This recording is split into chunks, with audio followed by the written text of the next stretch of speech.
کے بارے میں۔ پہلا یہ باب نبی کریم صلی اللہ علیہ وسلم کے اس فرمان کی تشریح سے متعلق ہے، جس میں آپ صلی اللہ علیہ وسلم نے فرمایا کہ اسلام کی بنیاد 5 چیزوں پر رکھی گئی ہے، اور ایمان کا تعلق قول اور فعل ہر دو سے ہے، اور وہ بڑھتا ہے اور وہ گھٹتا ہے، جیسے کہ اللہ تعالیٰ نے فرمایا تاکہ ان کے پہلے ایمان کے ساتھ ایمان میں اور زیادتی ہو، سورہ فتح آیت نمبر 4، اور فرمایا کہ ہم نے ان کو ہدایت میں اور بڑھا دیا، سورہ کاف آیت نمبر 13، اور فرمایا کہ جو لوگ سیدھی راہ پر ہیں ان کو اللہ اور ہدایت دیتا ہے، سورہ مریم آیت 67، اور فرمایا کہ جو لوگ ہدایت پر ہیں اللہ نے اور زیادہ ہدایت دی، ان کو پرہیزگاری عطا فرمائی، سورہ محمد آیت 71، اور فرمایا کہ جو لوگ ایماندار ہیں ان کا ایمان اور زیادہ ہوا، سورہ مدثر آیت 31، اور فرمایا کہ اس صورت نے تم میں سے کس کا ایمان بڑھا دیا، فی الواقعہ جو لوگ ایمان لائے ہیں ان کا ایمان اور زیادہ ہو گیا، سورہ توبہ آیت 124، اور فرمایا کہ منافقوں نے مومنوں سے کہا کہ تمہاری بربادی کے لیے لوگ بکثرت جمع ہو رہے ہیں، ان کا خوف کرو، پس یہ بات سن کر ایمان والوں کا ایمان اور بڑھ گیا، اور ان کے منہ سے یہی نکلا حسبنا اللہ و نعم الوکیل، سورہ آل عمران آیت 173، اور فرمایا کہ ان کا اور کچھ نہیں بڑھا، ہاں ایمان اور اطاعت کا شیوا ضرور بڑھ گیا، سورہ احزاب آیت 22، اور حدیث میں وارد ہوا کہ اللہ کی راہ میں محبت رکھنا اور اللہ ہی کے لیے کسی سے دشمنی کرنا ایمان میں داخل ہے، روا ابو داود عن ابی امامہ۔ اور خلیفہ عمر بن عبدالعزیز رحمۃ اللہ علیہ نے عدی بن عدی کو لکھا تھا کہ ایمان کے اندر کتنے ہی فرائض اور عقائد ہیں۔ اس کے بعد حضرت عمر بن عبدالعزیز کی انتقال کا واقعہ بیان کیا گیا ہے،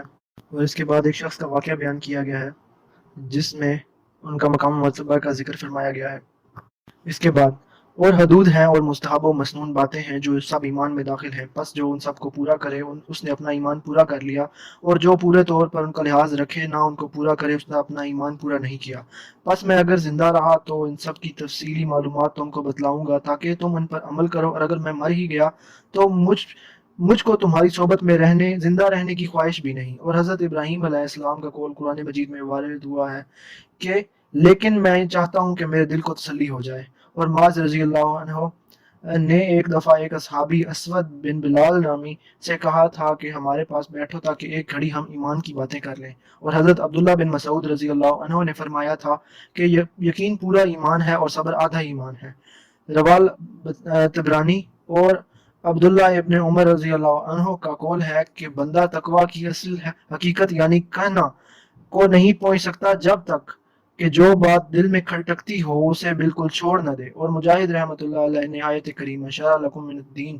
کی تفسیر میں فرمایا کہ اس نے تمہارے لیے دین کا وہی راستہ ٹھہرایا جو حضرت نوح علیہ السلام کے لیے ٹھہرایا تھا۔ اس کا مطلب یہ ہے کہ اے محمد ہم نے تم کو اور نوح کو ایک ہی دین کے لیے وصیت کی ہے۔ اور حضرت عبداللہ ابن عباس رضی اللہ عنہ نے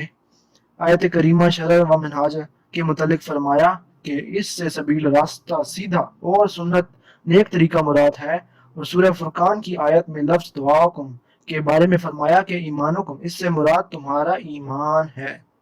مزید برآں اس کی تشریح نیچے دی گئی ہے، جو حضرات جن کو پڑھنا مطلوب ہو وہ اسے ہدایت حاصل کر سکتے ہیں۔ باقی اس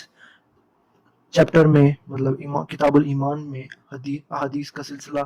اگلی ریکارڈنگ سے شروع ہوگا۔